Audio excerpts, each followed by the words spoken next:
And we are live. WeatherBrains episode 682 for the 11th of February, 2019.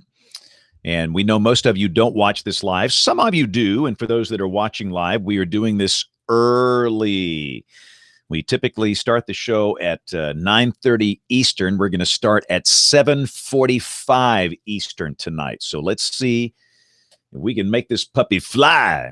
And we're doing this to accommodate our guests. And let's see if I can get them on the line here.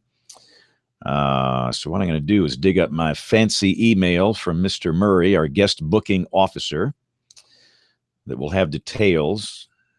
And actually, I can probably do one without having to dig that up. Let's try this. There's Aubrey. I'm glad you're here. This is your show. Uh-oh, look who's here. Yep. Can you see? Wow. Hey. Can you say hi? Hey. Look at that smile. That's all. You see him?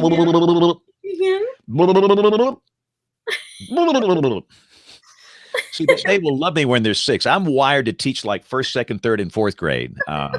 But when those babies smile, that just warmed my heart. Wow.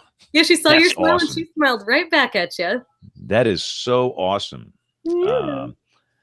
Good baby. All right. Well, I am here. Her dad is taking a brief nap before I do the pass off, so I just wanted to introduce her to you for a minute, and I'll be right back. But I'm here. Okay, awesome. Well, the fantastic. First of many appearances on this show. We know that. All right, Aubrey, can you hear us okay? Because I was not hearing you. I see you fine, and I don't hear you. So we will give you a second to get plugged in here. And let me pull up my guest list. Tell you what, let me do something else here. I'm going to send the link. Hello, can you hear me now, James? I hear you now. I did not plug in my snowball. It was a total user error.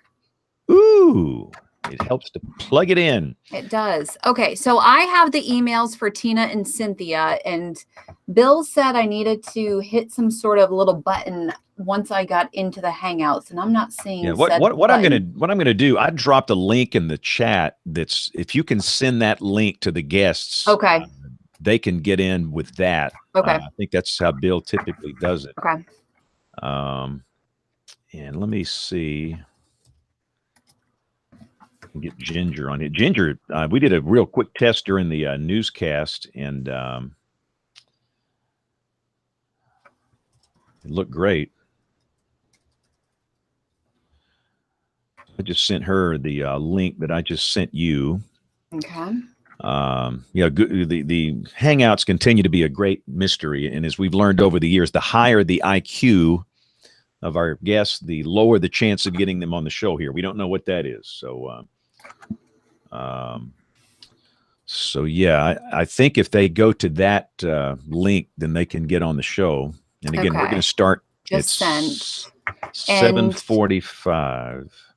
I think Ginger just said, for some reason, it won't let me join, trying again. She just sent a message. Yeah. I sent her a link. In fact, let me do it again.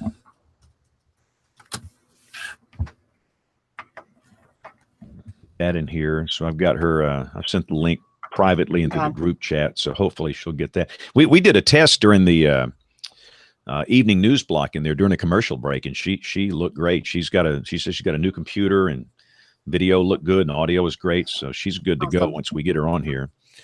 Yeah, this is kind of interesting. I mean, we could probably think about doing this show at this hour every Monday night if it were. I'm trying to think who it doesn't work. I think it didn't work for Kevin.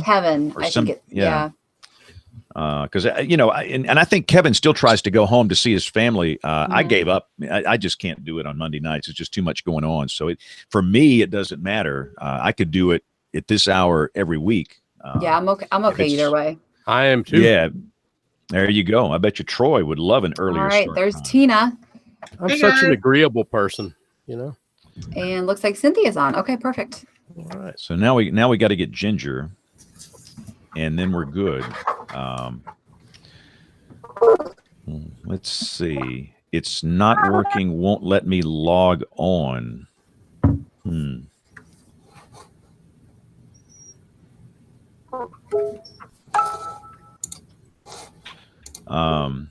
Yeah, we're missing one guest, Ginger Z.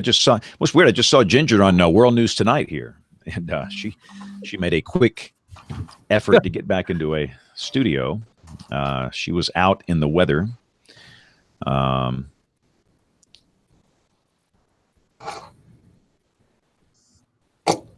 It says it's not working. It won't let me log on. And when I did the test weather, it wasn't through this, group. It was a one-to-one hangout thing, not this. Is that the same link that you sent me? Because the Cynthia and Tina just got on. Yes. James, got a question for you. I used the same link you sent to Ginger. Is that okay? Yeah. Okay, I mean, that link works for everybody that wants to get on the. Because I was having trouble logging in on the first one, the invite list you sent me. And so then I tried the second one to Ginger, and it worked. Okay. Well, we'll and again, her video and audio, they were just great when we did the test here.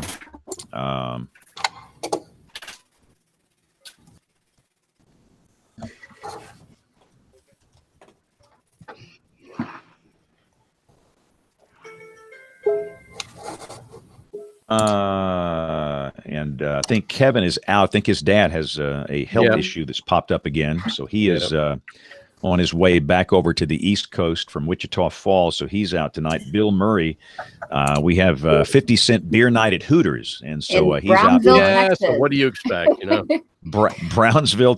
It's funny, Bill, when I'm on vacation, he does weather for me. And one of the stations we cover is in that market. So he might be kind of a big deal down there. This is Bill Murray.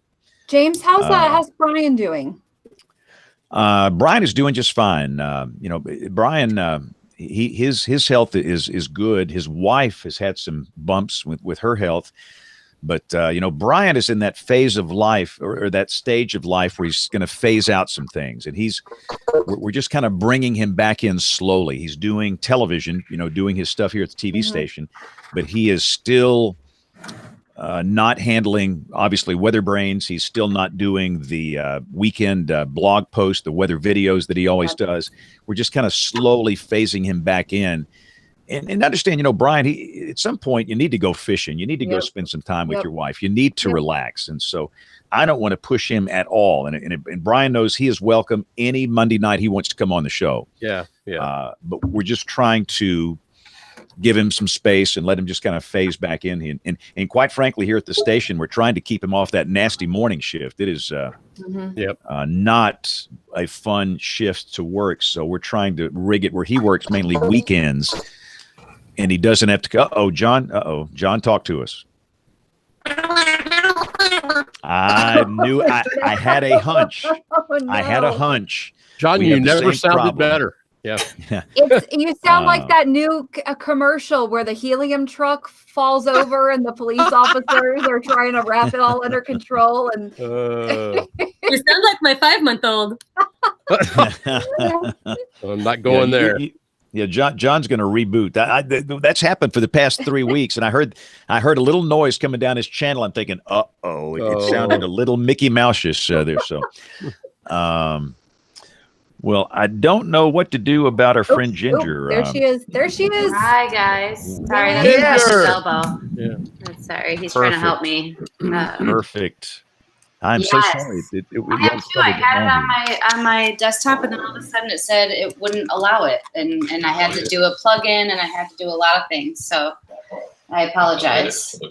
No, we're sorry for the hassle here. All right, let's get this thing started. We're going to get on time and get out on time for everybody. So good. Let me get the recorders going here. All right, I don't know channel if that number looks too 1, dark. channel number 2. And here we go in. John, hey, John, give me a mic check real quick. Be sure you're good. Check, check, check. 1, 2, 3. 1, That's 2, 3. better. You're good. You are Just- A-okay. John sounded better earlier. Thanks, Troy. No problem, buddy. Here we go in 5, 4, 3, 2, 1. Hey, this is WeatherBrains episode number 682. This is the weekly show that's all about weather. This is for the 11th of February, 2019, and we are having a special time for those that are watching live. We're doing this a little early. And Aubrey, you are in charge of this whole show. And before you bring in our special guests, before you take over, Pressure's on, Aubrey. This is all about you. Let's bring in Dr. John Scala, our local resident of Pennsylvania, our weather expert on the East Coast. John, what's going on up there? How you doing? Oh, good, James. We're in between storms this evening. The first one came by, dropped about 2.5 inches of snow here at my house. The Big Kahuna is developing in the central U.S., amplifying as it moves towards us. So both Aubrey and I will be experiencing a wealth of wintry precipitation over the next 12 to 18 hours. Yeah, we're getting the rain down here in the deep south. You guys will have the snow. It's going to be a lot of fun. So we'll hear more about that in the weather roundup. Let's see, Troy, deep in the heart of Texas, what's going on down there? You guys had some wintry issues in the last few days, didn't you? We actually got people in Austin now know what grapple is. We saw that last Friday and Saturday, and along with some sleet. But I guess the big thing, James, is since the beginning of the month, I'm looking at my sheet where I keep track of this. At best, about 20% of sunshine only one day, and the rest of these days have been cloudy. Tomorrow, the sun will be out in Austin following this front as it goes through. Highs of 64 tomorrow. Chamber of Commerce weather. People in Austin will be dancing in the streets by tomorrow evening. Playing Martha Reeves and the Vandellas. That's You awesome. got it. Yeah. Dr. Kim Cloco McLean had her beautiful infant child on the pre-show. If you're listening to this podcast, you need to do yourself a favor. Go watch the YouTube version and watch when that baby popped up and smiled. It melted my heart, Kim. Wow. Yep, she That was saw awesome. your face, and it was just all rainbows and sunshine. It was so cute. I So figured if she saw James' face, it'd be screaming on the other end, but I saw your mic was muted for a second. I didn't know. it's either screaming or laughter, one of the two. But You love you, James. Yeah. So anyway, Aubrey, I'm going to turn it to you, and I'm going to let you take it over. I can't wait to listen to this show and maybe participate. It's going to be a lot of fun. So Aubrey, the floor belongs to you. All right. And I'm also going to pass it off to Kim at some point because she's also a brain behind this too. But I will introduce our wonderful, wonderful guest on this International Day of Women and Girls in Science. So, and we're doing the Women in Science show. So it's awesome to have these wonderful ladies in science on our WeatherBrains panel tonight. And it's nice for me and Kim not to be the only two females here tonight. So introducing first, Miss Tina Stahl. You were on WeatherBrains just a couple weeks ago on December 10th talking about wonderful Hawaiian weather. And I think it's a little bit, it's nice to have you back when things are still a little crazy out there. Thanks. Right now. Tina, you were born and raised in Cincinnati, Ohio. Your undergraduate is from The Ohio State University, and Bill was nice enough to capitalize The Ohio State for me. While working on your master's at the University of Arizona, you started with the National Weather Service. So Tina Stahl, welcome to WeatherBrains. Thank you very much for having me back. And you're all decked out tonight. Yeah. Yep, I like the There you lightning go. ring. Gotta Awesome. And guest WeatherBrain number 2 is Cindy Palmer, who is the MIC in Monterey. Cindy, you were born and raised in California and the MIC at the National Weather Service in Monterey, California. Cindy did her undergraduate work at UC Davis and did your graduate work in Hawaii. She worked at the Joint Typhoon Warning Center before joining the National Weather Service. So Cindy Palmer, welcome to the show. Thank you very much. And our third guest WeatherBrain needs no introduction. She's a friend of the show. She has been on more times than Alec Baldwin has been on Saturday Night Live. Chief That's a show Meteorologist. title right there. Chief Meteorologist of ABC, Miss Ginger Z. Ginger, welcome back. Thank you. It is so good to be here. What a group. I've been listening every week. I listen as I drive to World News. You are all my company at all times. So happy to be a part of it tonight. Awesome to hear, and glad for everyone for joining us. So Cindy, let's start with you since you are the newbie here on WeatherBrains. If you want to tell us a little bit about what inspired you to get into the field of meteorology.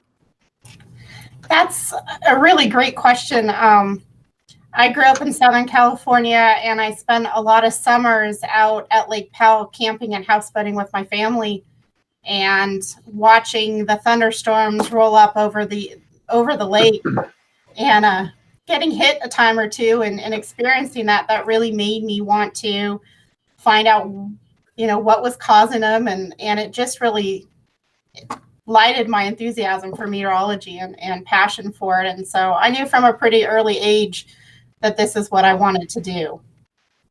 And then tell us a little bit about how your journey to become the MIC at the National Weather Service in Monterey. So during my time in grad school in Hawaii, I started, I was fortunate enough to get a hydromet tech position with the Joint Typhoon Warning Center. And shortly after September 11th, I knew my position was temporary to begin with.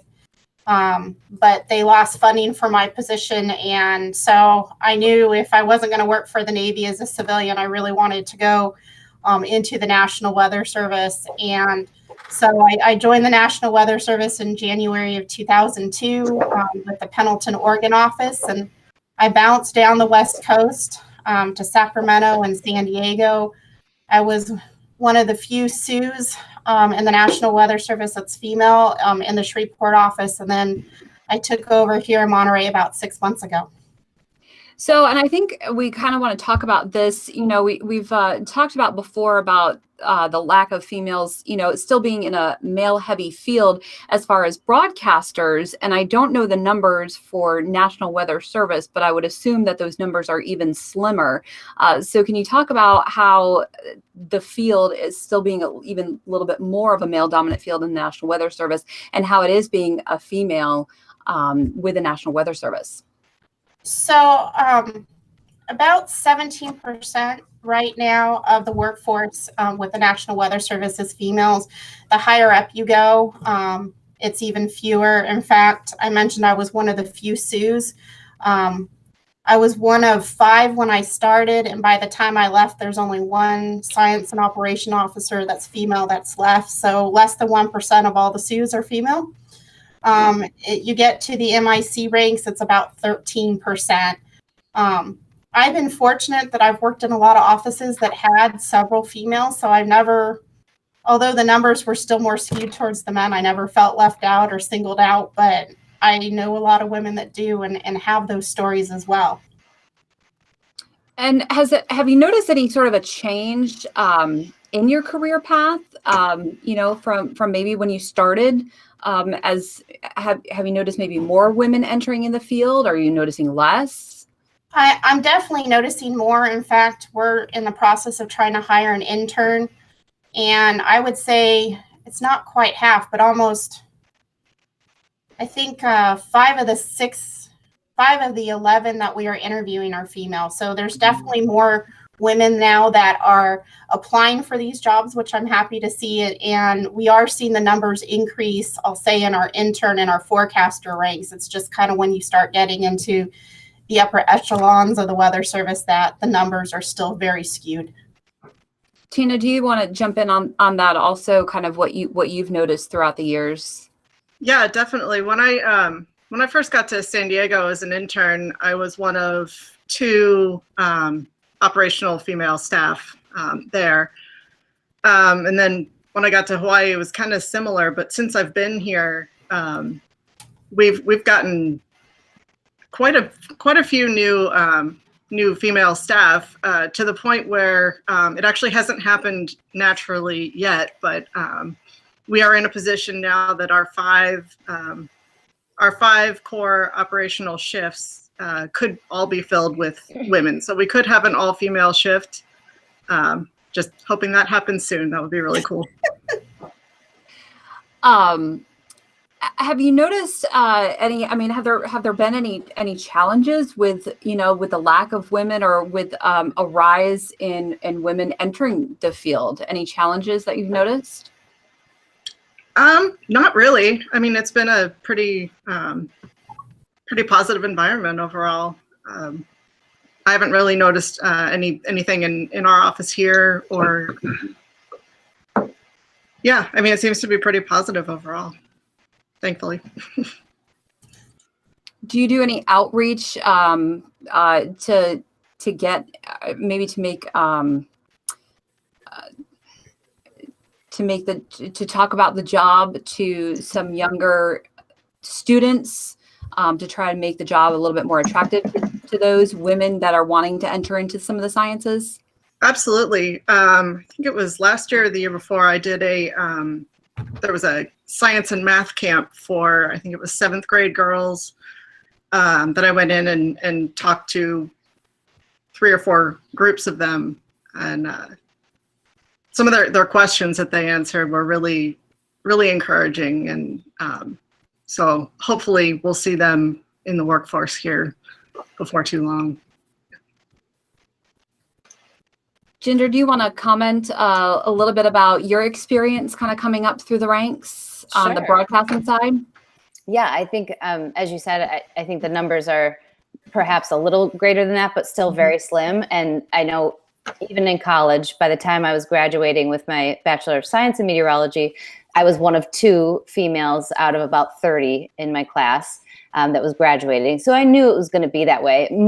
Everybody, I don't think anyone else in my class went into television or broadcast. So I don't think that translates. But I did notice that as I first started getting jobs, I worked in Flint first, and I was the only female. I worked in Grand Rapids. I was one of 2 of a total of 6, so still on the smaller end. In Chicago, I was the only female. And then coming to ABC, we didn't have more than 2 people. And so it was, I guess now we're at a full 50%. So this is the highest it's been. So definitely, as far as numbers go in the minority, I don't know that I couldn't speak to whether it's helped, hurt. I really think that as I've moved up, I've definitely noticed it in some of those more, male-dominated offices, I guess. I've never had a problem with it. I think I felt treated equally, at least among the Mets within our small group. I don't know what I've noticed more, and I can say with confidence, is that when you come into a place that a viewer has seen a male, or perhaps in one of those shops, it was all men, and then I had come in, that was a big shakeup for folks. Like, whoa, what have we got here? Whereas one time I came in to another position in Chicago where a woman had been there before, and I think that was a little less, it was more like, wait, who are you? We really loved her. Let's feel you out for a while. So I think that it's definitely, from the viewer's standpoint, I have felt a lot of impact, and some of it great, some of it not so great. I think the other thing that I have noticed as I've come up and being in this position, because we've not had too many meteorologists at a network level. We've had a lot of people doing weather, but so I am one of I think, and I haven't seen all numbers, but one of the few meteorologists, but also being the first female meteorologist to be a chief at a network is a big deal, and it's been really exciting. But it's strange because I feel like it's a constant push of reminding people that I am a meteorologist, and I don't know if that has to do with being a woman or if it has to do with there not have been meteorologists prior. You know what I'm saying? So I think that's a tough one to tell too, because it's not like they've had a lot of experiences to see this before. So it's exciting to be in this position. I find great responsibility in it, in both the way of, changing the way that we've done weather, really forcing accuracy in every headline we possibly can. It's a constant, hiring this great team under me, which I'm proud to say we've got 2 females that are in our meteorology team on the producing side, and then 3 guys that are all of our main. And so we've got a pretty even field there. but it doesn't, either way, I think we're all kind of on this uphill battle of sorts of trying to fight through what we've always done as a network. And now I feel very proud of what we do every day. So, and then at the end of it, the thing that this has given me is an incredible platform. And what my responsibility level, I can't share everything I can in 30 seconds on World News Tonight. Like, tonight, I could have said a lot more. But I always try to get some sort of science in there. I try to get some element in there. And then what I use is this platform. So I've been able to do a lot of outreach. I do a lot of schools. I do a ton of Skypes still. And if I can't make it to a place. And then the other thing is I've been able to write. And I've been able to write this trilogy for middle grade readers. And the second one's actually coming out in April. And it's a character that I developed, a strong female young girl who, well, she's not strong at first, but it's definitely based on me. Her name is Helicity, and she is that, STEM character. So I got to write a whole book for STEM, and that's been such an incredible thing to be in this position and to be able to do. So, and it's fun when I go to these schools, kids really get excited about it. And I don't know if it matters that she's a girl or a boy. I don't think that they notice that. I don't think that it draws one or the other. If they like weather and they like science, they're going to like the book. So that's been interesting too. I can tell you from the perspective of a dad of 4 girls, my 8-year-old definitely connects with female characters. Yeah. And the examples are endless, but in terms of movies and that sort of thing. So I think it's important that that my girls and that all girls have role models and strong professional women role models like the women that we have on the program today. It's good stuff. Yeah, it's so interesting. I certainly have personal experiences and could opine on this question, but it's remarkable listening to all of you. You all have sort of similar experiences coming up through a male-dominated field and knowing you were going into a career where you were going to be, sort of a small number in a pack. I'm curious to know what you all think is the reason. What do you think is going on behind that, and what is it that has made our field this way? I know doing my my social scientific research, I can tell you that there's not a gender difference in the people who are interested in weather, and that there might be differences in gender roles with how people use weather information and the roles people play in their families and communities and so on, that are actually pretty well known in the hazards and disasters research communities. But there's definitely still interest on both sides of the gender fence. This is something that I think unites everyone. Everyone is so interested in the weather that they encounter. So I'd love to know what you all think. It might be based on your experiences or anything that you're familiar with that's tried to study this problem. Everyone's like, I don't know. No, I think I could say I could go back to the education part. Just getting into, I was fortunate. I really loved science and math. And ever since 4th grade, I was doing extra problems with my teacher during recess. And I loved problem solving, and I love that. And I was encouraged at a very young age. I had a mom in science. I think that she was my immediate mentor. Now she was in the biology side, but I had someone telling me you can do anything.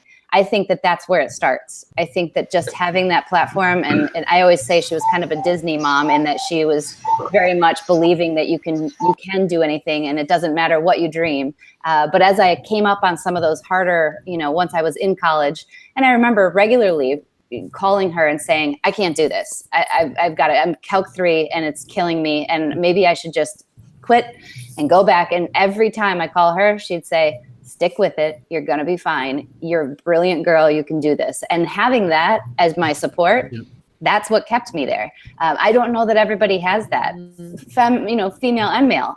But I think especially in that position for me, I was questioning myself every single day. And I think you're insecure for millions of reasons, but especially when it comes to your brain. And I think when I had such a great high school experience, elementary school, high school, I was like the smartest, right? And I was the top of my class. And then I get to college and I'm like, oh my God, everybody's smart. Everybody's I'm not the best, right? And it was very difficult. And I think that could deter some people. And it is hard, but so are a lot of degrees. And I think you just need not only to see somebody in that position that you want to be, because I wanted to be Helen Hunt. That's why I'm here. I want to be Helen Hunt. And then when I met James Spann, I wanted to be Helen Hunt and James Spann, like they had a baby, and that's what I wanted to be. And that's a show title. Show title. There you go. Helen Hunt and James Spann had a baby. Had a baby.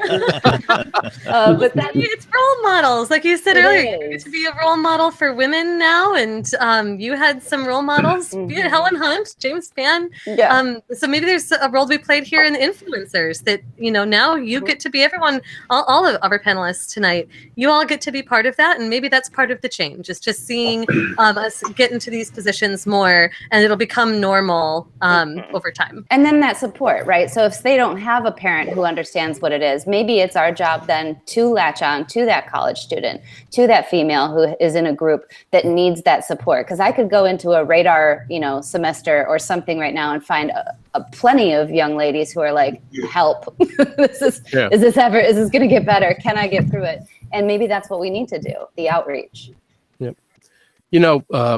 Troy Kimmel here, and James, I think all the guys ought to cut out, because I think Cindy and Tina and Kim and Aubrey and Ginger are just amazing. But I got to tell you something, Kim, and I especially want to get your input on this. I had heard an amazing talk about 2 weeks ago. John Zeitler, who is our SU at Austin, San Antonio, came up and gave a talk at the University of Texas to our geoscience group and also to geography and the environment. And he talked about these. Not only talked about the male-female divide in the business, but also look at racial variation in our field as well. And he talked about, and the one thing he pointed out, and I'm looking at Kim, because Kim and I've worked on things before, that he pointed out, Kim, is this is not going to be able to correct today, because it's what is in school now that'll determine what happens 5 and 6 years from now, or 4 or 5 years from now. And I think John gave an amazing talk to both males and females, both at the University of Texas. And that's the issue. And come on, James, you and I remember back in school, in high school, when we had guidance counselors telling young ladies, oh, this is a science. You probably don't want to be involved in this. I remember that back in the 70s, not to age myself, James. No. Listen, Troy, people don't believe this happened. No, it happened. Did. I saw it with my own eyes. Yes. I've seen things that nobody on the show would believe when it comes to stuff like this. And I mean, that's what they did. They said, young lady, you need to find something that's kind of around the home. I remember seeing that in high school, and I'm surprised that this many years later that we haven't grown up out of that just yet. But I have to agree with what Ginger said. We need more support for the people out there that feel like they can't make it. There's so many talented people right now in atmospheric science programs and in meteorology programs out there. We can't allow that. And by the way, people of color as well. We don't do a good job, I don't think, with how racially our business is how it distributes as well. Either we need to do a better job with that. I'll just comment on that really quickly to say that it is so important to do both pieces of that. Again, from the serving society perspective, is the more people we can put around the table when we're trying to consider how it is that we should do everything from structuring our outreach to communicating, they're going to give us perspectives on how to reach these different groups, because different groups of people do understand information differently, do have different kinds of needs. If we only design this is speaking from sort of the research scientist in a lab perspective, if we only design our technologies to be this high-end something that's only available on the next generation telephone, we're going to miss a whole lot of communities, and we'd be thinking about them if we included them and put them around the table with us. And things like that wouldn't happen. We wouldn't design past people. So this. Uh-oh, I think she's. Uh-oh, Kim froze. Oh, Kim, I'm sorry, I have to laugh a little bit based on our Facebook conversation about y'all and how inclusive that word is. It gets past race, it gets past gender, it's you all, it's everybody. And I wanted to sort of bring up this point and address that. I really actually I want your take on it. As a white man in a white male dominated group, but who's somebody who wants to see broader representation. What's the role here? Is it, for example, how can I go about mentoring, younger women or African American men or women or what have you? How can we play a role in making this a more inclusive profession?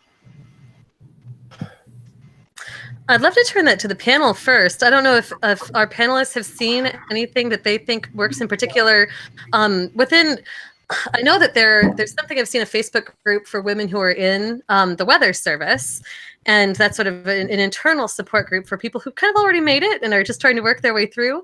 But have any of you seen programs in particular, have any ideas for addressing Nate's inclusivity question? So I'll jump in here. The Weather Service has done a couple of different things over the years. You're right, we do have an internal support group for the women in the Weather Service, but I think for the most part, the Weather Service is really trying to reach out into communities that are underrepresented. I know when I worked in the Shreveport office, we have a program called Girls Glow that stands for Girls Love STEM, Girls Love Weather. And in fact, we're putting it on again this March, and I'm hoping, if the government doesn't shut down, to be able to fly back and attend it. But it's an open house that reaches out to young women, but honestly to everyone, that we bring in, girls who code, and we bring in math and engineers, science professors, and do hands-on experiments during the day to get kids exposed, because I think some of the underrepresented communities may not have that exposure, but we try to bring in several women from across, I'll say, southern region that are there that can provide and be these role models, so that they can see, well, if they did it, maybe I can do it too. The other thing that I would like to see the Weather Service do, we're spinning up a mentoring program, but I would like to see, once upon a time, we had one that extended into the universities, because I think it goes back to something Ginger said with, we need that support. I had parents that believed in me, that said, you can do whatever you want, don't give up, persevere. And because of that, I think I am where I am today.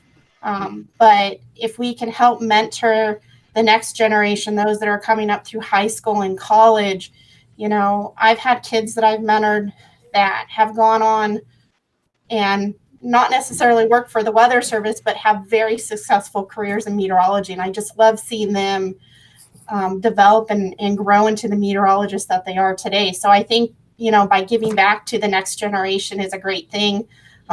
Like I said, I'll put a plug out there if anyone is listening from Northeast Texas, Southwest Arkansas, Northwest Louisiana. We're going to be doing Glow again on Saturday, March 23rd.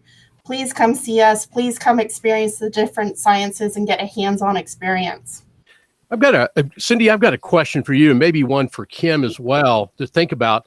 Do our professional associations, do the AMS and the NWA, do they do as much? I've been impressed by some things I've seen. Do they do a good enough job in helping this? The way you phrased it, I don't know if the answer is yes or no. I mean, they do their Weather Fest every, before all their conventions. They do have events that get out there and do outreach. But, I would like to see more of the local chapters maybe get involved in their communities, instead of just one big push once a year that we tend to see associated with the national conferences. Good point. Yeah. But I know I had great support from the AMS, at least giving me that exposure by going to the conferences early on in my career, and that helped me network. So, yeah, definitely. And the AMS, I profess a lack of knowledge about what all this group does, but they do have a board for women and minorities, and they focus on these particular issues. I know that they undertake routine surveys, studies as well, to try to ascertain some of the issues. And I was recently elected to the AMS Council. I know that there are several council members who have jumped in and taken this as their mantle as part of a broader effort to try to recognize the needs of young professionals. They're also trying to increase the diversity and inclusiveness part and bring that into the young professionals angle. So that could be something to think about. Maybe we could bring on somebody to further discuss this, because I think it's a really important area, and it's something we all have seen. You just can't help but feel that, I had a family that also supported me in whatever I wanted to do, but we also had a degree of economic comfort that was always something that I was free to do. And there might be, that might not exist for the proportions of our population that we're not seeing in the field. And there's these real barriers to entry that, I mean, any scientific enterprise, you're going to have a lot of training that goes into getting to that job. And one of the challenges with our field is, of the STEM fields, I don't know that our pay is really as attractive as, say, going into engineering. You know, so we might lose a lot of people who see that training as an investment to an economic necessity, and need to have the means to pay it back. That was actually something that almost dissuaded me from the field. I started in undergrad at Purdue in meteorology, and they were very upfront with us about the low. Oops. Frozen again. I think Kim had a little bandwidth bump there. We'll see if she comes back. Let me ask a question. Oh, did I lose you guys? Oh, Yeah, we lost you. Kim, go ahead and finish. I'm sorry. Sorry, what part did you lose me on? Did you get to the part that I was at Purdue in meteorology? Yes. Yes. That's where it stopped, right there. I was there, and then the end. Sorry, guys. So I was in undergrad at Purdue in meteorology, and they were very upfront with us that we were unlikely to finish the program because the attrition rate is so high. But they also said that we were going to get salaries that were honestly not going to be competitive with the engineers we were in all of our classes with.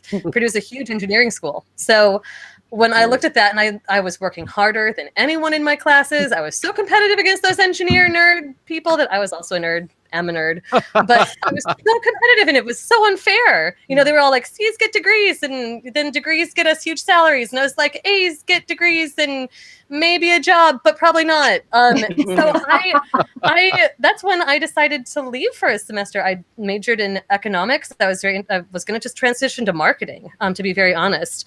But that one semester away, I missed it so desperately that I just decided, okay, but I love economics, so I'm just going to finish these 2 degrees and see what happens. And that turned out to be very fruitful. I had what economists would call a competitive advantage because I was I had gotten this extra background. And so that's what I tell students to do now is you have to even have a competitive advantage to get a job in our field. It's so hard. So anyway, just putting that out there from the economist perspective, I think that there's something very real there and very important for us to deal with if we want to truly increase the representativeness of our field. I'd like to share some ideas on the mentoring. Go ahead, James. No, go ahead, John. You go, and I'll go next. Okay. Thank you very much. I had a very strong male as a advisor for my PhD.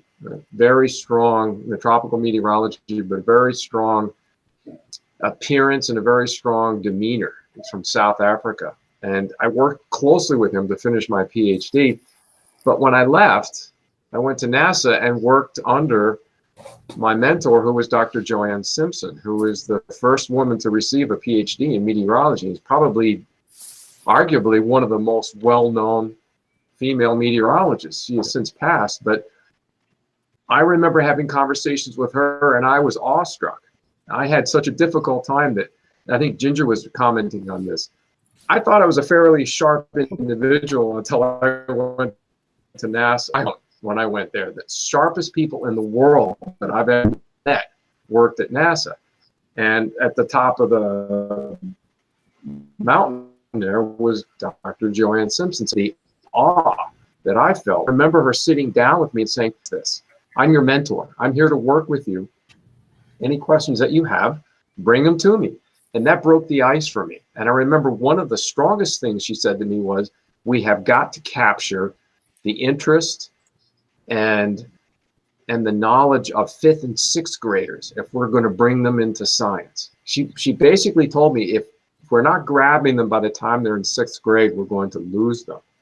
So as a mentor, I have taken that and I've gone to the local science museum and I volunteer whenever they give career presentations. And we go to all of the county elementary schools and we talk about careers to 5th and 6th graders. And this field is open to anyone who has a love of science and math, and that's how I present it. I want you to be the next generation of meteorologists. That's good stuff, Dr. John. So for every lady on the show here, we cannot walk a mile in your shoes. We can't do it. We do not know the unique challenges that you face. So I would like just for all of you to maybe share something that we can understand more about the challenges that you face. And we know they're out there. And quite frankly, a lot of you can't talk about it or you don't want to. And if you don't want to, that's fine. But incidents of harassment, incidents of career roadblocks because you're a woman, you were harassed because you're a woman, being discriminated against because you're a woman, pay inequality. Do any of you want to share a challenge that you've faced that we need to understand? I could start with just the physical part to me. I mean, I've been fortunate in the harassment when all of this has been going on the last couple of years. I have really been fortunate because I've either worked for a lot of women and I've never been faced with a workplace issue with a boss or anything where I've felt uncomfortable in a sexual way. I've been in really great places. I feel like that I've had wonderful people around me that haven't put me in that position. And I'm so glad that I haven't been put in that position because I think for a long part of my career, I don't know that I could have understood what to do with that. And just like a lot of women in those places have had. At the same time, and I imagine that the power of somebody over you and over your job, because all I cared about for a very long time was about my career and advancing my career. Once I set that goal to get up to a network, I was not going to let anything in my way. So I think that, and I can only speak to broadcast because that's what I've been in for this long. I have seen it around me. I've definitely seen women paid unequally. We just had a big group discussion about this at ABC, actually, because they wanted to know how we felt. And it's getting better. They're talking about being more transparent and giving people information and what they can know. So I think pay equality is something I've absolutely had. But I think to me, I said physical at the beginning because it is a constant fight every single day for me to make people understand when they turn on Good Morning America that somebody in high heels and someone that wears makeup can also have a degree in meteorology. It's like those two things can't go together. And I know that if you're at the National Weather Service, your colleagues around you could, but I'm sure that all of you have come across that same thing where I'm sure at first they say, oh, you're a meteorologist, you're on TV, or there's a misunderstanding of what meteorology means. And I think when we go into those schools to educate well beyond what you see on TV is really important, but also just expressing that any female can be a scientist. And I look, and I don't know why, but clothes for me has been the big thing. When I go to a job and when I'm starting a new job, I will often. Somebody's weather radio is going off. Yeah. This is great. No. Wow. Sorry, gang. That's a winter weather warning, I'm sure. So when I go into a job, I will often dress not as I want to, but as I know I need to be perceived as I'd like to be. It sounds so strange, but I've done it in every job. I usually come in far more conservative, with a lower heel and perhaps a more muted color palette.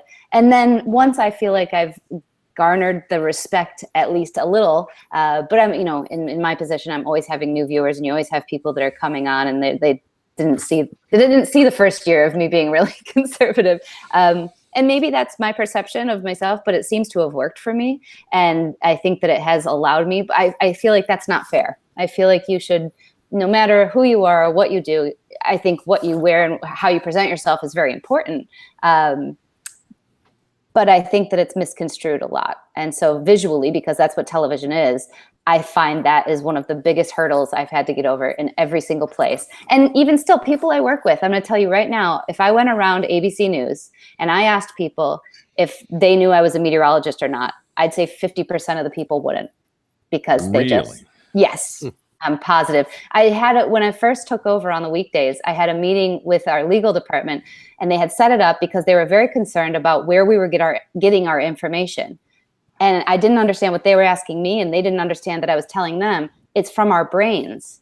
Like, we have meteorologists now. They were worried that we weren't using AccuWeather or we weren't using things because it was like flabbergasting. What? Yes. And they were concerned about where the information was coming from. And I said, we've hired this great group of meteorologists. It's coming from us. And the graphics are from WSI. And it was like this, but it was them learning because they'd never seen it before. So I feel like we're kind of like at the beginning, you know, and it's starting over. And a lot of that ends up coming down to what I'm wearing for the day. So I don't know how to get past that. I don't know what the answer is. But lawyers involved. Wow. But like our legal department, because they needed to know, and to know knock to them because they had never had this before. Yeah. They had never had. So we started creating weather notes where it kind of drives the weather story. And they thought, well, where did you source that? That's what they wanted. You know, they wanted to be careful. And it was like, yeah, right up there. Factual. So, Just, wow. yeah. You mentioned a lot of really good points, Ginger. I actually feel fortunate to work for the government as far as the pay thing goes. It's really nice to work for something that both men and women are paid equally for the same job that they're doing. And is that transparent? Can I ask, is that transparent? You all just know? Yeah. Our salaries are out there. You can look them up, Google them right now. Wow. It's based on our grade level, and that's it. So there's absolutely no negotiating pay or anything like that. So that was actually a big draw for me for wanting to go into government work.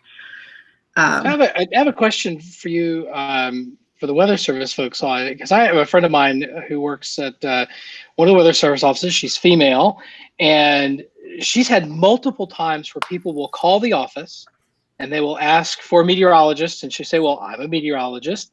And they'll say, no, let me talk to a meteorologist, with the, obviously the understanding, the implication that they needed to talk to a man, because obviously a woman couldn't be a meteorologist, which is bogus. Does that happen? Have you had that experience? Absolutely. I was actually going to bring that up. So I'm glad you brought that up, Nate. Yeah, I've had it happen several times. And how do you handle that without reaching through the phone and strangling them? It's hard. It's really hard. But when I get that question, can I speak to a meteorologist? I usually say, you've got one. Yep. And that's how I handle it too. You got one. Yeah. I remember there was a news reporter that Tina may be familiar with that when I got my lead forecaster position in San Diego, would routinely call the office, and he goes, I want to speak to the lead. And I would say, I am the lead. And he goes, well, let me talk to whoever else is working. And it wasn't until one of the male lead forecasters there like seriously sat him down and said, she is a lead. She's been doing this for more than 15 years. You need to, listen to her and respect her authority. Did he actually start I'll say, speaking to me routinely on the telephone. Wow. Now, I only had that happen to me more than once. you want to think about or realize, but to this day, it's still occurring. I only had that happen to me once, and that was a long time ago when I first started. But can I ask, do those phone calls primarily come from men, or do they come from women also? The majority I would say are male, but occasionally you'll get a woman that does it as well. Yeah, I think most of the time they do come from men, but I don't think it's I don't think that's anything really to. Yeah. I do think this is across the board, right, in science. So I have my best friend's an OB-GYN, and she's, we're nearly 40 years old, but she looks younger, and her entire time practicing, this has been where they regularly come into the room, and the father of the babies will say, but can we see the doctor? Not as often, it happens all the time. And then they cannot believe that she is going to be the one delivering their child. And so much so that they will even ask for a male doctor, and that they don't want her. And then she'll work like in a female practice. And she's like, well, we're all you got. So, Wow. I don't think it's just us in that way.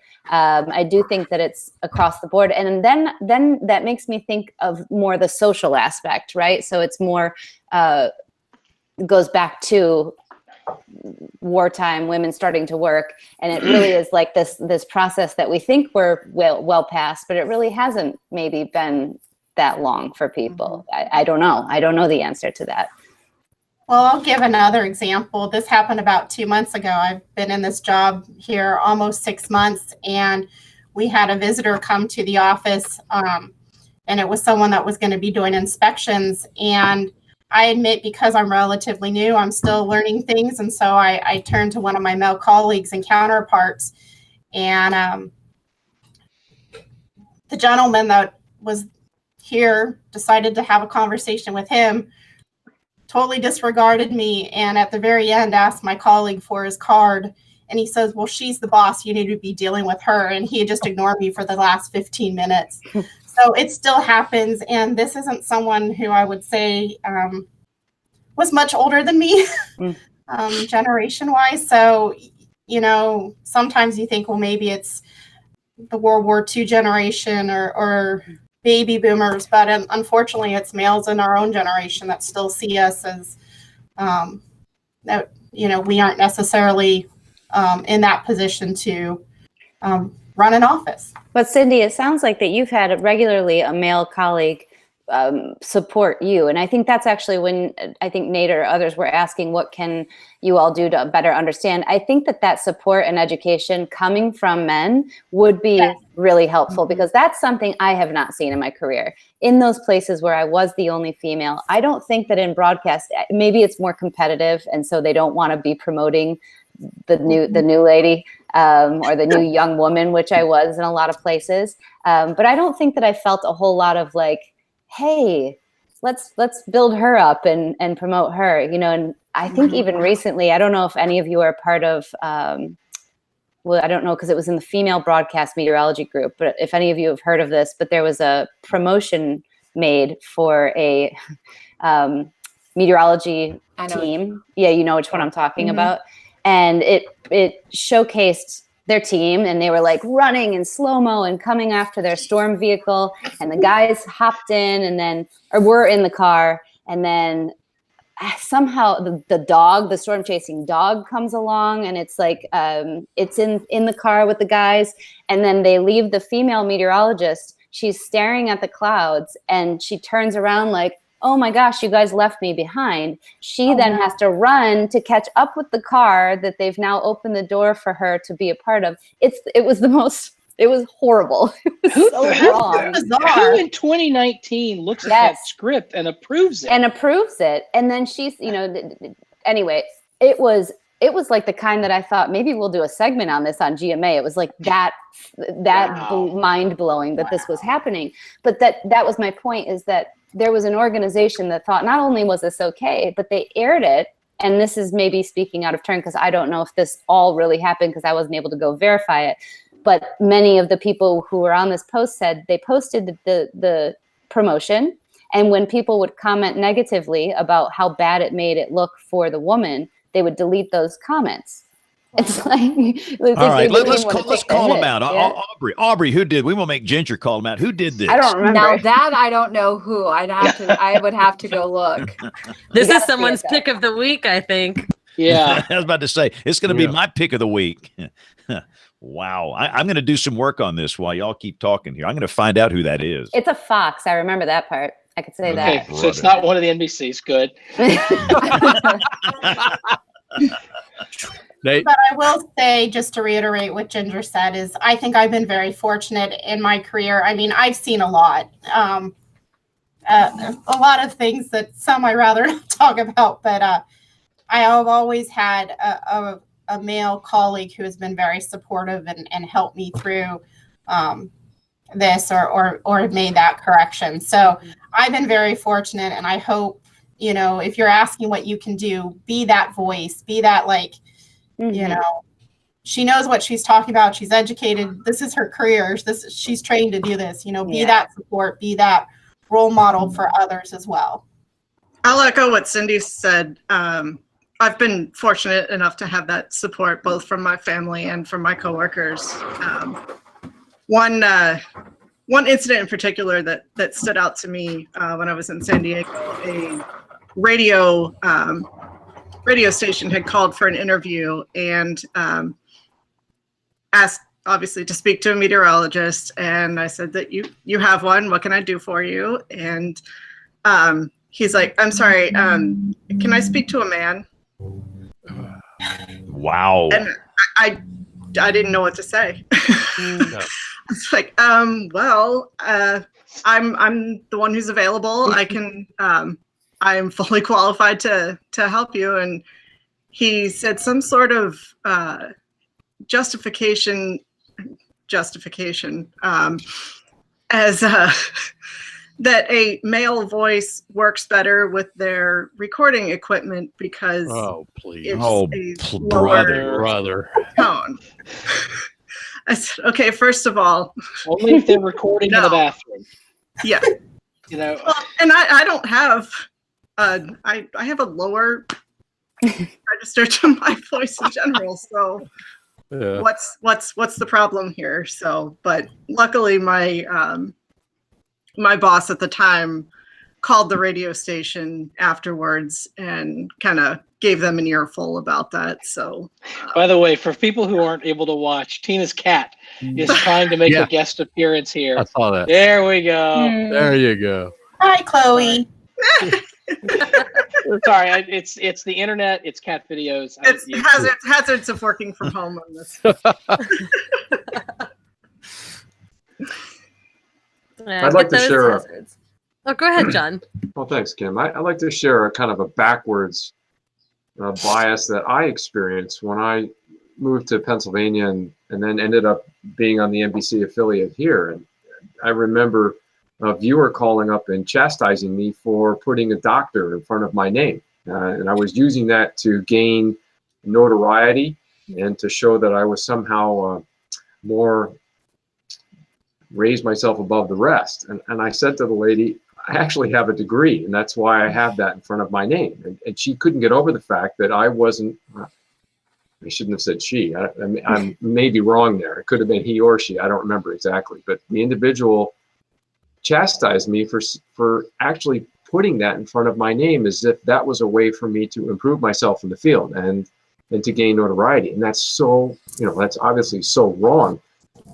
There are biases that exist out there that we're going to struggle against. We truly are going to struggle against. Well, and historically, you go back far enough, and that was an issue in our field. I mean, this notion, and Ginger's had to fight this, I think, explicitly in the last, 15, 20 years, but the notion of weather bunnies or weather girls, I mean, that historically, for better or for worse, I think mostly worse, is a part of our story. Is probably something always for folks who grew up watching television during that time. This is a very hard, different thing, and it's a mindset and a worldview that may be hard for people to break because that's all they knew for some period of time. And I do think that it ends up making, on my end, because I don't have a doctor in front of my name. Gosh, I wish I did, because it might help some more. It makes me definitely overcompensate and be defensive at times, and I don't want to be that way, and I think that's the hard part. I on a personal level, where we have groups come in and you'll see them touring, and the folks who do our tours, I think meteorologist is just a really tough word for people to still get. I think that's a big part. It really is. I don't know why, but it is, because for us, we're in it. We can't think like that. But they'll say, and here's the weather room, so you'll hear the kind of like the hiccup of what do we call this? And that's where Ginger, and sometimes I'm already in my casual clothes, and the people that are doing weather, like the description is very labored. And I think that's because meteorologists and meteorology hasn't always been in that room, and it certainly hasn't been, and that's difficult. And because, like you said, it really hasn't been there even more recently. And so it's not anyone's fault that that's how television developed, but TV then leads what people think about meteorologists anywhere. And so you're going to have that weather bunny thing follow you in all parts of weather, no matter where you are. And that is unfortunate. I think it's pretty much all negative, because we have people who have worked at GMA for 40 years, and they definitely have only seen like old school television. And I think a lot of them are pretty progressive and they can understand it, but I think it still makes it really difficult to say out loud, I don't know, to get the word. Meteorologist. A long word. Yeah, totally. I know I get same question pretty much every time I'm asked what I do for a living, and I say I'm a meteorologist. The first thing that comes out of people's mouth, like 95% of the time, is what channel are you on? Right. Exactly. That's right. And I have to explain that that while that is a very important career, and I'm really glad that we have people like Ginger now out there giving women in TV meteorology a really positive, or painting them in a really positive light. I just have to explain to people that there are other careers in meteorology, and that yes, women are in as well. And a lot of times they're just like, oh, I didn't know. And they're kind of grateful for that education, I think. Yeah, that's certainly part of the struggle. A lot of people don't know. I mean, we're the public face, and our broadcasters are our public face, and to some degree, meteorologists are the face of science to some people, writ large, as the scientist you see every day. So yeah, I certainly I feel that way too. I've had that same set of comments. What channel are you on? Or people will look at me like, "You're on TV, really?" You can tell they're thinking it. Oh, jeez, that's not like, insulting no. at all. Oh yeah. Oh, and you can just tell. But I want to circle back to the doctor conversation, John. It's actually kind of interesting. When I first earned my doctorate, I was actually really hesitant to claim it. And part of it is because of something that many women experience called the imposter syndrome or imposterism. Men and women experience it, but women at higher rates. And the first job that I had afterwards required a PhD. I was a congressional science fellow that the AMS sponsored. So I worked with a cohort of other scientists, all PhD scientists that other science societies had put on the Hill, and everyone got business cards, and all of my cohort put their name, comma, PhD, and I chose not to, and I was too afraid to be honest. I didn't feel like I deserved the title or something. I just sort of, and I didn't want to hold anything over anyone's head. I didn't want to go into these meetings with people who knew so much more about the policy world that I was entering into. I didn't want to seem like, I was holding errors or something. And that's something women, I think, struggle to do. Even if we have these certifications, it can be difficult to put that out there as I'm Dr. Kim, like that's it took me a really long time to wear that title actually with confidence. And I think there's still days where I don't wear it with confidence, even though I earned it. I certainly earned it. Absolutely, you did. But it's actually been very difficult for me. I relate. Yeah. Yeah, I get it. I mean, is this, in what way do you relate? What's been your feeling, your struggle with that? Well, I think I first felt it when I became a Sioux. That it's did I deserve this position, even though I worked my butt off for it, twice as hard as some other people, I know I deserved it because of the work I did, but there is a little bit of that. And now that I'm here as a meteorologist in charge, I'm still getting used to that title. So I don't know if I fully earned it yet. So I totally get it. Well, that's right. Isn't that a part of anything in growth in ourselves? I can only say in the way of, I just bought my first real house because I've worked in TV for so long, and I say I've lived in a lot of great places, but I've always been in television. So you're just jumping and usually just in apartments that aren't that great, but we often, when we do achieve something that we have been working for, I think there is a lag time, because I walked up to this house and I still feel like we're renting it. We've been here for about 8 months, and I feel like we're just renting it for the weekend, and then somebody's going to take it away because it has real brick and it has real things, and it's actually a very nice house. And I have worked really hard. I've been in this almost 20 years, and it's like you have to remind yourself that you do deserve the things that you worked for. For me, that's a personal flaw that I have, and I'm still working on. That, and I'm sure is part of all of us. You have that, but I think there's a lag time. I think it just takes time, and then you live in it for a while. And one of these days, I'm going to go, yeah. Not only do I deserve this, but like this is pretty great. Look at these orange walls. Might change the paint. I mean, we might change the paint. I don't know. One thing I want to circle back to is the gender pay gap with the National Weather Service. I didn't realize, but everything's kind of set, which would kind of be nice in broadcasting. I wish, but how do we know that we are getting paid as much as someone in our position as a male would? Yeah, I don't know what you do. I mean, it used to be, I think Mark Reynolds, so chief meteorologist, who was stationed in the Southeast, who did a salary survey. I interned with him. And he's, my understanding is he's doing the salary survey again to present at the AMS broadcast meeting in San Diego in June. So hopefully that would be a window into this.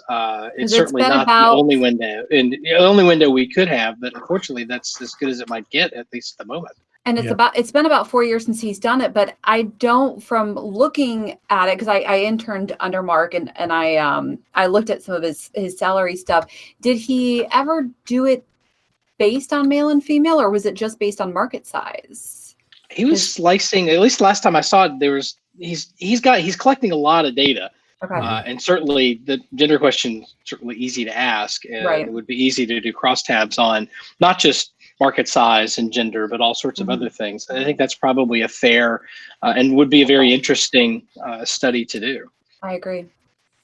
Because it's, again, there's history, there's legacy, there's a lot of things. And unlike the Weather Service, one of the challenges is that in some cases, the value, it's not just about how many ratings you bring, but how many dollars you bring. And in some stations, there's some markets where the number one station in terms of households or rating points or what have you, for one reason or another, may not be the station that brings in the most dollars.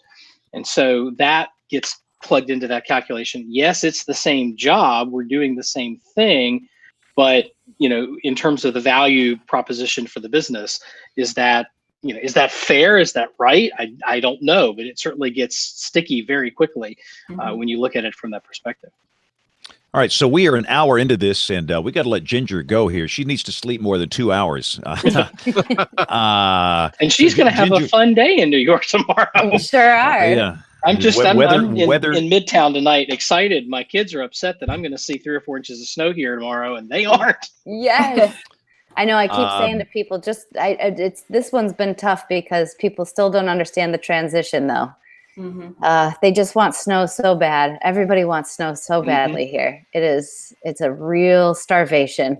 And they want it at not rush hour. They want it, you're right. They want it on a Saturday, but it's not going to happen. That's right. So Ginger, you have a new book coming out April 23rd in your Chasing Helicity series. Tell us about it. Yes. So Chasing Helicity, the first one came out last April. Now we'll get to follow my character Helicity as she's recovering from this dramatic tornado that tore through her town in West Michigan. It's totally me, right? Or the world that I wanted to live in, for sure. And she's kind of left hanging. And now this character is going to go down to a place that would never get weather, Galveston, Texas. And you can imagine what she's going to end up running into there. So quite a few things. She's actually going to learn about derechos and have some pretty dramatic experiences with her new friends, kind of a little love triangle that happens. It's been really fun to write because it's this whole, again, watching this character who is basically me grow at a much faster rate than I ever was able to because of weather. And that's why I was able to grow in my life. And so that's where you'll go with Helicity next. And then in the third book, I'm still working on what she's going to see by the end of it and how to wrap up the story. It has been the most exciting thing. And I have to say, the STEM connection is the one part of this world that I believe we are doing right? So now there is something called STEM. We didn't have that when I was a kid. We didn't have anything that led you there, that gave you at least the idea. And no matter who's out there, I think STEM is a part of a curriculum, or has been more and more a part of curriculums. The last thing I think that's important for me to say, and what my dream is next, where I'll go, is I grew up watching Mr. Wizard. And that's where I found a lot of the experiments that I wanted to do. I really, really enjoyed watching him. The next generation had Bill Nye. I think the next step for women is to have a female scientist in that lead role. In that, it can just be the television. I would love to be her. I think I'm starting to age out of what they would do for TV when it comes to a woman being in it. But I'm trying my best, and I've been pitching this for 8 years to Nickelodeon, to Disney, to everybody, saying we have to do this show. We have to do that next science show, the next evolution of Mrs. Wizard, because I want to be her. So still hoping for it. And I think that would also really be that next level for kids, because that's what we need, right? You need that kind of beacon to lead you there and bring you through all of that. So Ron Herbert was one of my heroes growing up as a kid. And there is a production company that has the rights now. They bought the rights to all of his experiments. So I feel like it's coming. So we'll see. So what's the best way to pre-order, Ginger? Pre-order, you can do Amazon, but a lot of independent bookstores have it too. So we're all over. And you're on something of a book tour. I saw that you were either heading to Raleigh or were going to be had already been in Raleigh at some point. And I'll be in Raleigh in like the day after, and then I go to Houston. And so I'm doing schools. I'm actually not doing bookstores in either of those places. I'm just going to several schools in a day and then knocking out on an airplane, going to Houston. And then I go up to Grand Rapids, Michigan, which is home for me. And then finally we have one here in the tri-state, a book store actually, that I'll be doing signings and stuff. So, cool. Awesome. Yeah. Ginger, you're a great role model for young women, and I'm in schools every single day. I know you are. Tell you how many times teachers have told me how much you mean to their students that have an interest in meteorology, and these are typically high school young women, and maybe they read your book, they watch you on television. But anyway, thank you for being you and what you do, and thanks for the time. I know it's late and past your bedtime, so thank you. Thank you. And guess what? From last episode, you don't look 87 at all. Don't let anybody There you go. Well, Ginger, thanks a lot. We'll see you tomorrow morning on GMA. Thank you. Thank you, Ginger. Good night, guys. So, And I do want break for Tony Rice. And when I come back, I want to ask all women on the program tonight, you're maybe a young woman that's listening. Maybe they're a senior in higher advice on how to handle it. And before we do that, though, we got to take a quick break for Tony Rice, and we'll be right back as WeatherBrains rolls along. Looking beyond the atmosphere, here's Tony Rice with your Astronomy Outlook.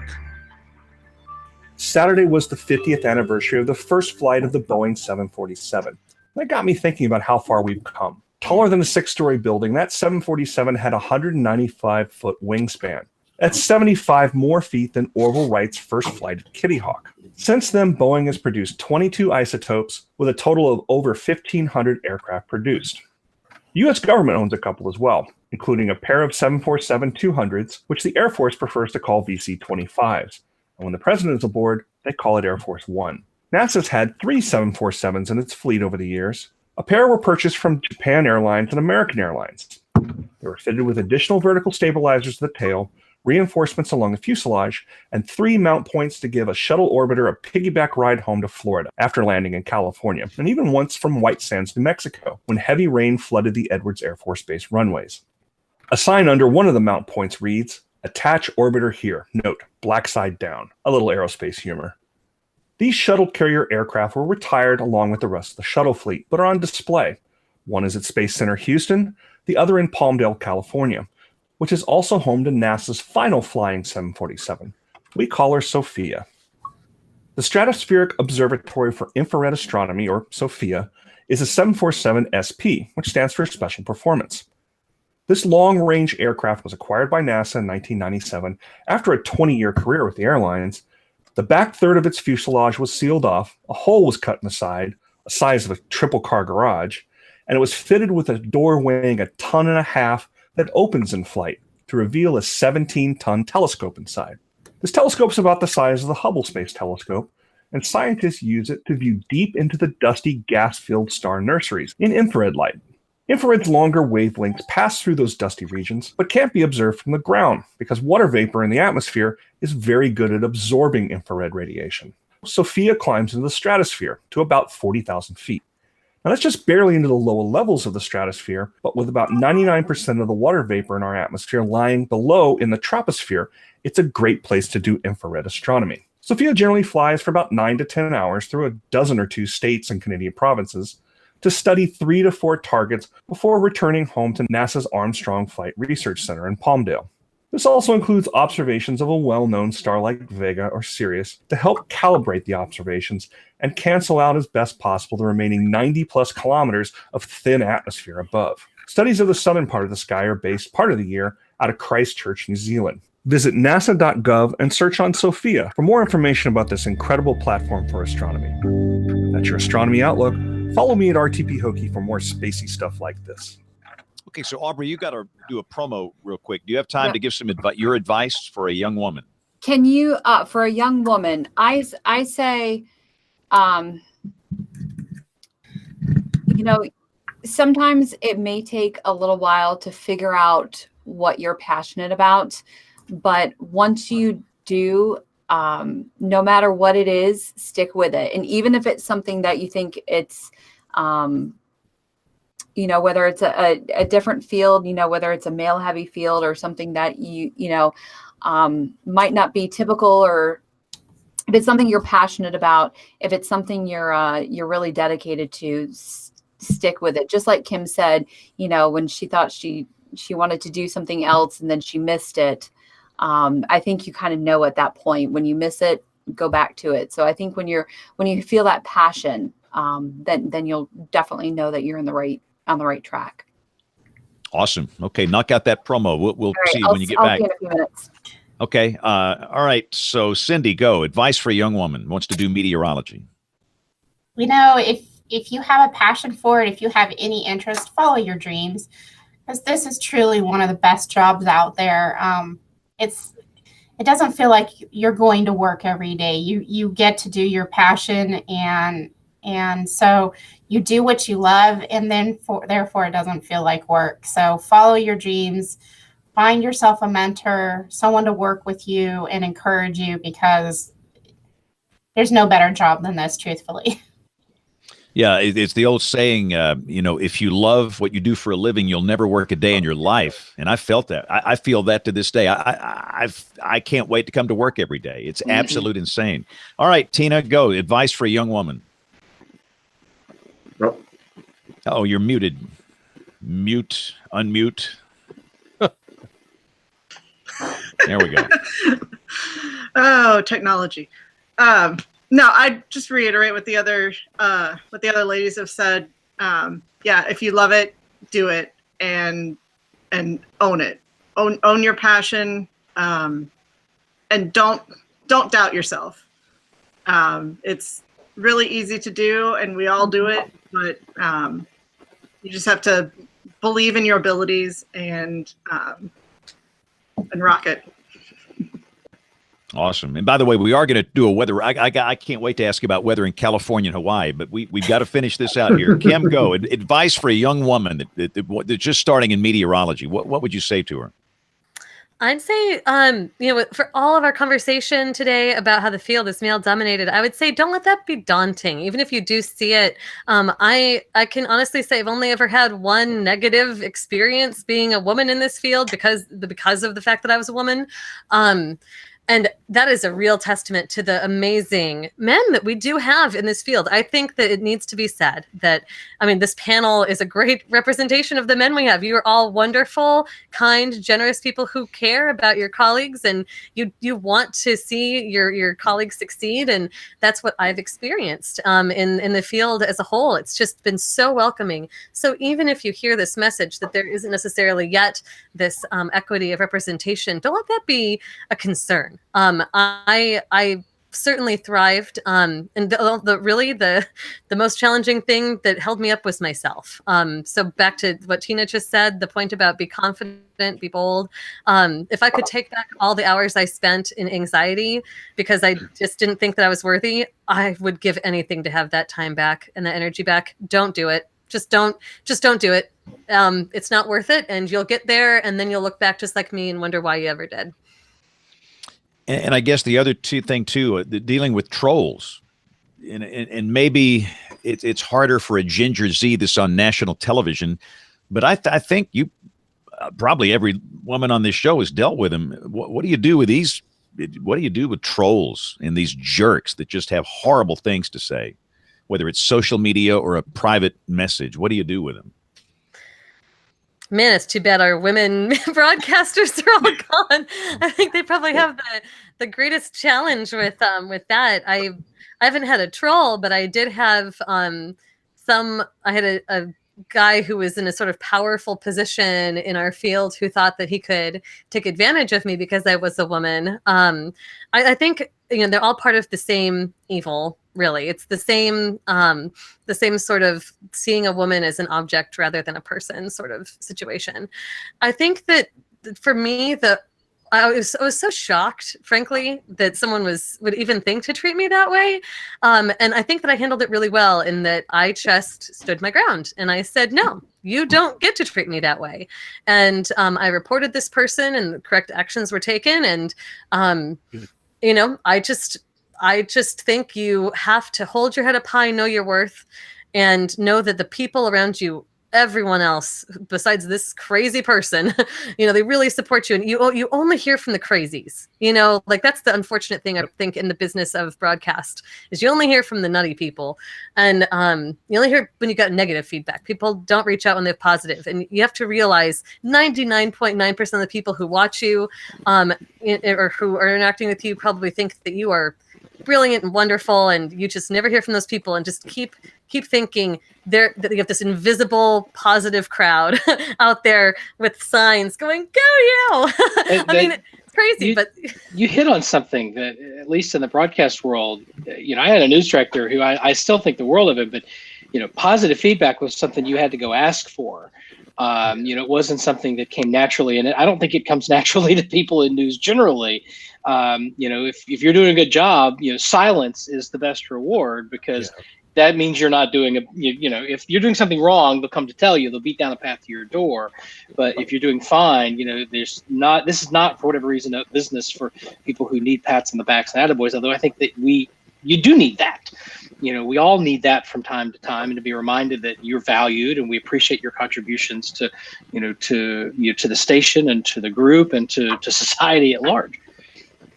But for Tina and Cindy, the National Weather Service, you have Facebook pages and Twitter accounts now. You're not immune from trolls. Yeah, that's true. I think it may be a little less gender-based because we are usually posting from an office account, so they don't know if it's a woman or a man writing those posts, but the trolls are still out there. And you just kind of have to, I like what Kim said about the invisible positive audience out there, that most of whom really appreciate what you do, and you just have to focus on that. It just seems to me it's so high, and I agree. When you're working at the Weather Service, you're posting on a Weather Service account, and they don't know if you're a man or a woman. But for those that are posting as women, it just seems so much harder.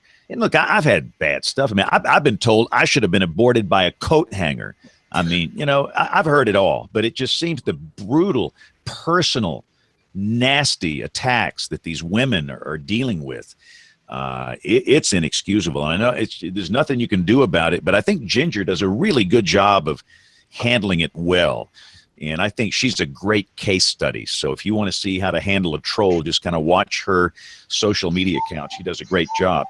But all right, but we got to move on here. We're now 4 minutes after 9 o'clock Eastern. So really quick, I do want to talk about current weather. We want to do kind of a weather roundup here. So let's start way out west. Tina, what is the deal? So you got snow in the peaks. You got wind gusts to how many miles per hour? I mean, how bad is it out there?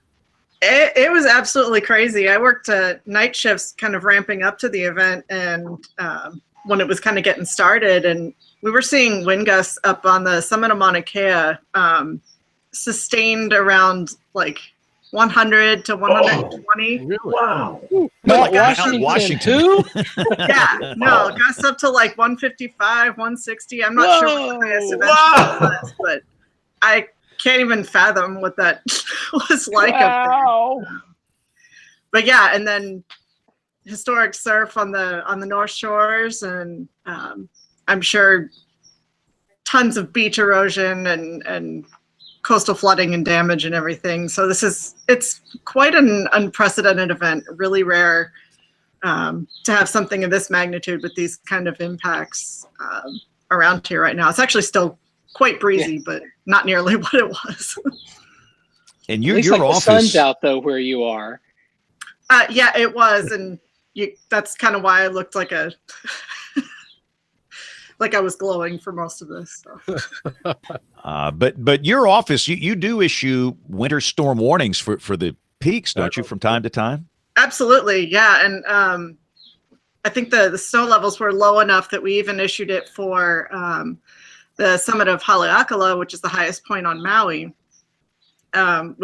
it's about 10,000 feet, I think, but still, it's now, more common on the Big Island, so but not so much there. My pick of the week is an article in one of the San Francisco newspapers that said apparently the snow elevation was down in some spots to 6,500 feet. Is that true?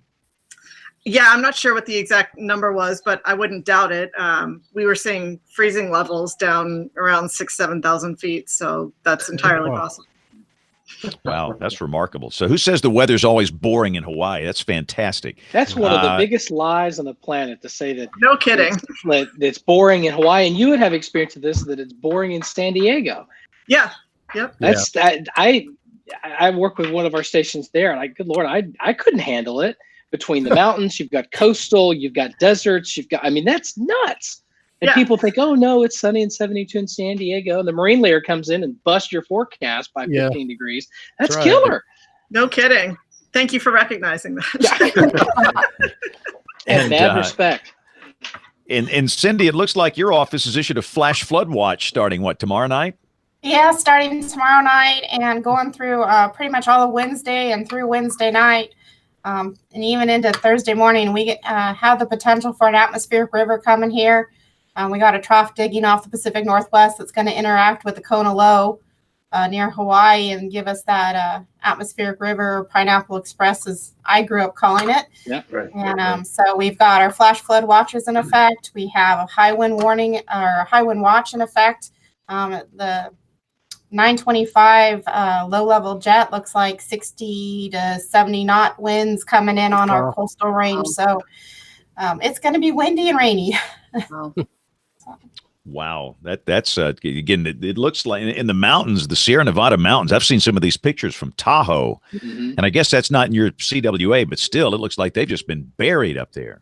Well, I've worked when they were in my CWA, and they've got quite a bit of snow, and I admit I'm kind of worried about having the warm rain coming in on that snowpack. I know snow levels still look like they'll be at least at pass level, so hopefully the highest peaks should be okay. But elevations below 5,000 feet, we should see the snow melt, and we've got quite a bit of snow. We even have up to a foot here on our Santa Lucias in Monterey County with all the low snow that we had this past week. So even we're looking at losing the snow that's on the coastal range right now. So, wow. These are exciting times. And let's go to the East Coast. Aubrey, we'll kind of work our way up. We'll start with you. I mean, how much snow and when does it start? Have we talked about Seattle snow yet? Yeah. Not yet. We'll get there.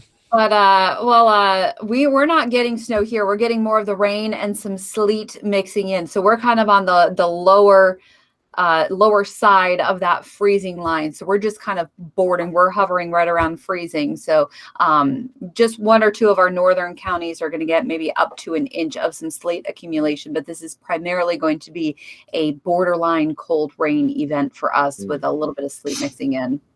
And it looks like that it's going to be that for Washington, D.C. and Baltimore. They're kind of in the cold rain. But Yeah, John, just barely. John's weather radio sounded during the interview segment. John's getting it. So what's going on up there? Well, we've just been on the fringe of the stuff that's been going through Baltimore. Actually, Baltimore has reported snow, freezing rain, or sleet for almost 11 hours now. Wow. The last 11 hours, that's the kind of report they've been getting. So all that moisture is going to work its way towards us, and there's a 1034, 1038 high over Quebec.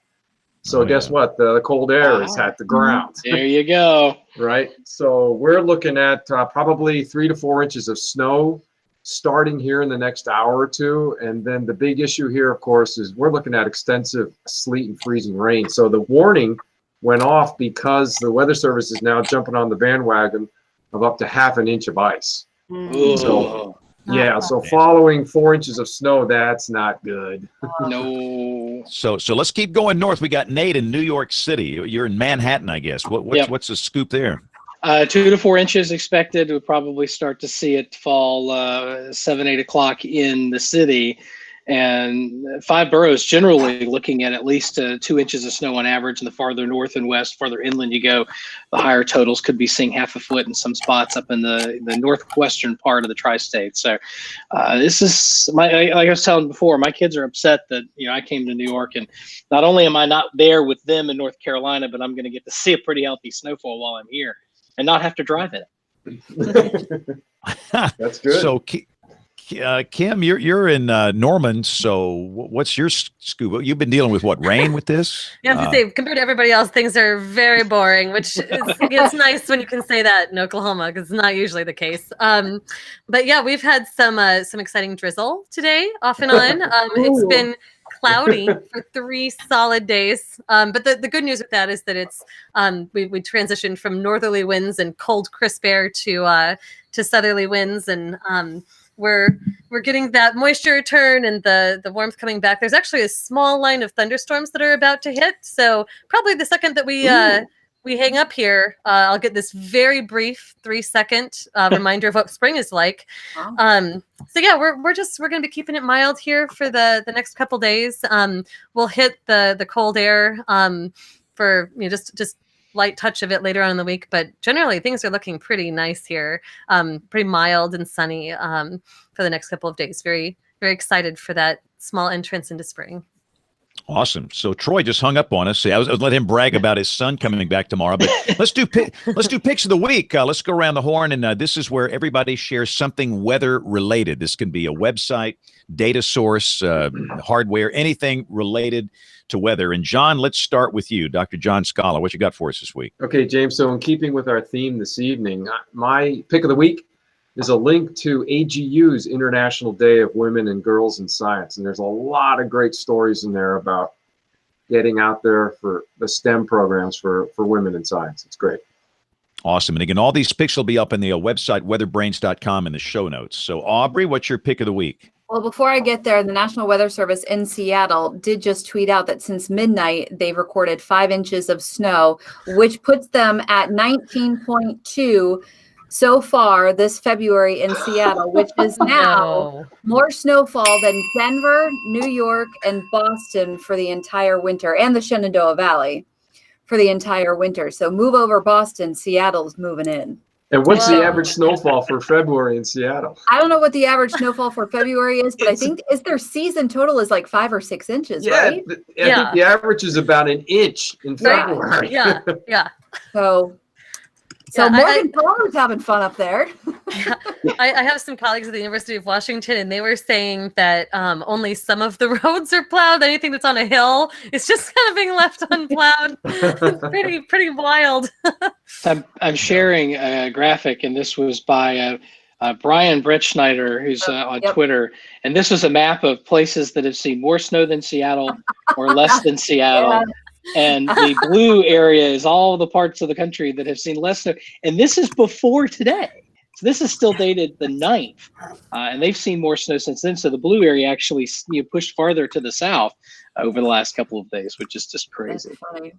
That's funny. Okay, wow. My pick of the week is Katie Morgan's tweet, the absolutely horrible, insensitive tweet that people should realize that does happen not just to her, but to all of us when we have to be on air during a tornado warning, and all people want to see is that stupid TV show, because apparently the internet is not good enough anymore, because you can get all your TV shows on demand now.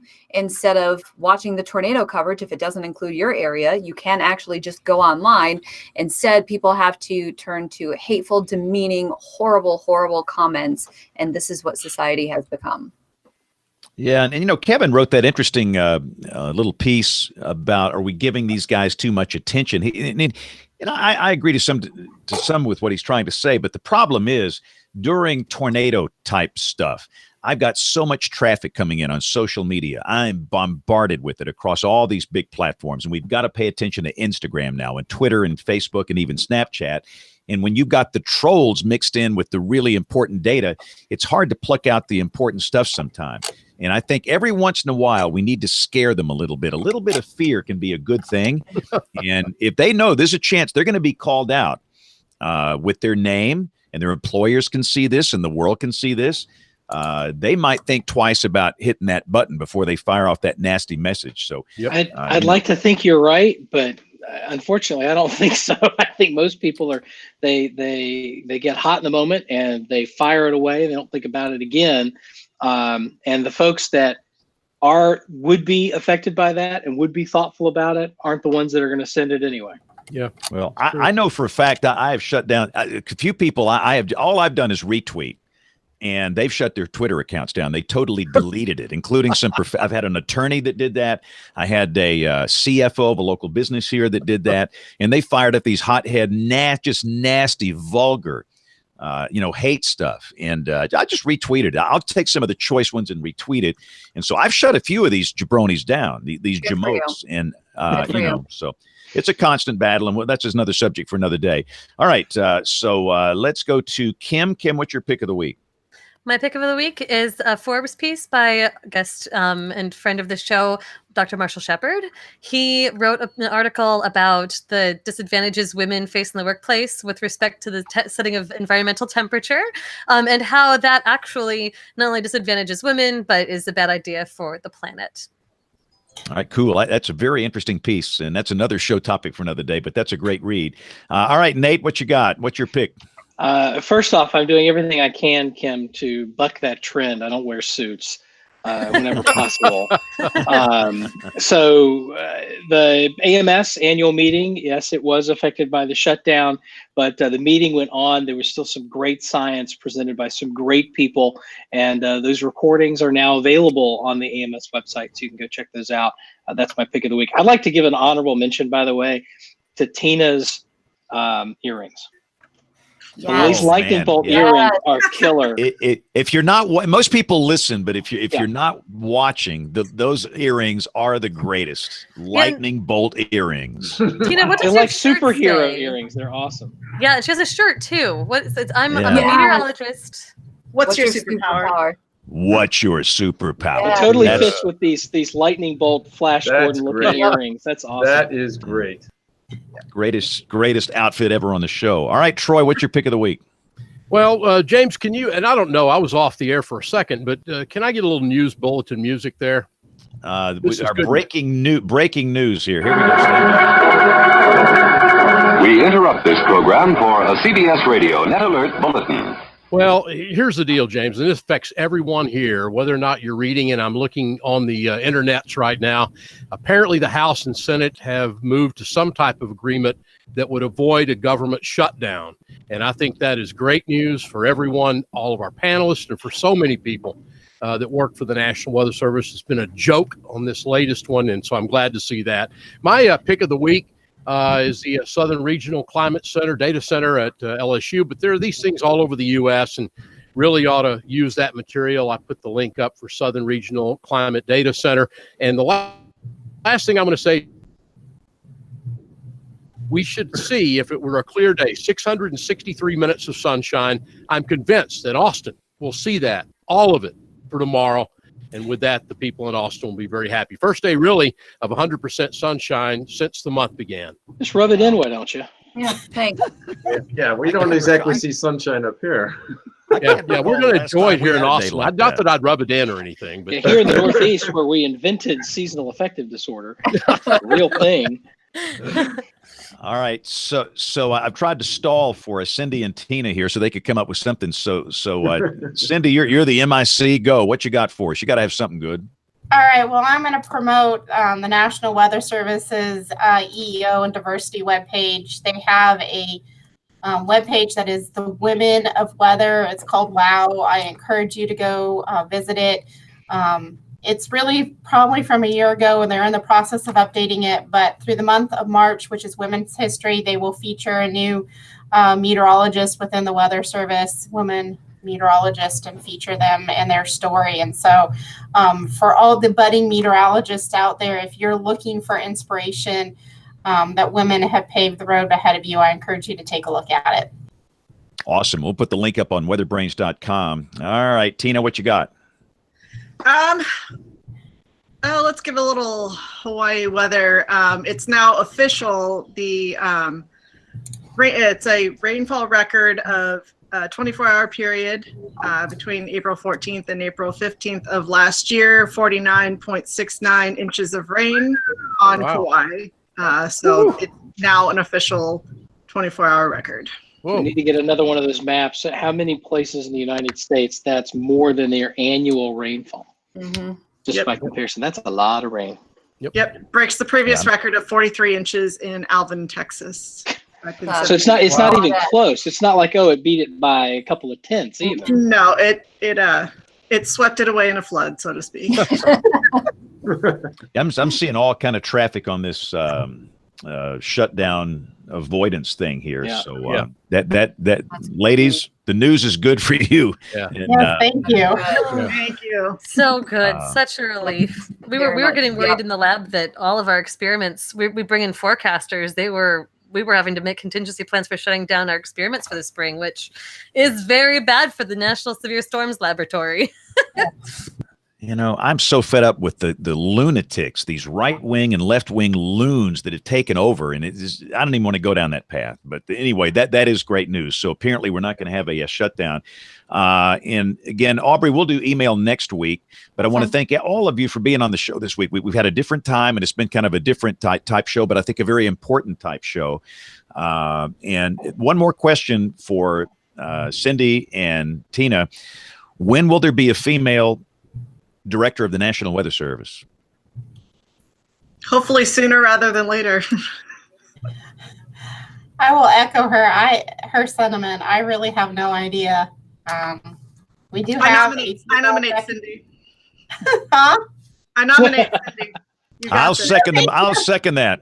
Are we looking at the first? But guys, this is interesting, Cindy and Kim and Tina. Also, I got a note this afternoon, and again, this comes from a reliable source that apparently Louis Mussolini today declared his candidacy for WMO presidency today. Yep. I saw that announcement. Yeah. And he's also going to be a keynote at the Severe Storm Symposium at Mississippi State. Yes. March, which is so exciting. Yeah, I'll be there. Awesome. Yeah. Troy, good to meet you. Yeah. I've got a Louis Troy's a good Mussolini dude. story that I'll tell later. But no, that's great. And again, we are going to do a show on that Mississippi State Symposium. I think the week before it starts, sometime in March. But anyway, and again, Bill Murray, he will be back next week. But listen, thanks to all of you for being on the show this week. And we do have to wrap this thing up. But if you want to send us an email, the email address, it is email@weatherbrains.com. We'll do a longer email segment next week and catch up. All of our social media accounts and the show notes are on that site as well. So send us a note. If you listen on iTunes, we love those iTunes comments as well. We typically do the show Monday nights at 9:30 Eastern. We were on early this week, but we'll be back on the regular schedule next week. On behalf of the entire WeatherBrains crew, I'm James Spann. Thanks for listening. Have a great week and God bless. Hey, thanks everybody. It was a great show tonight. Thank you all. Great. Thank you, James. Thank you. Really enjoyed it. Thanks everybody. Y'all have a great week. Thank you. Take care. Bye. Okay, bye-bye. Bye.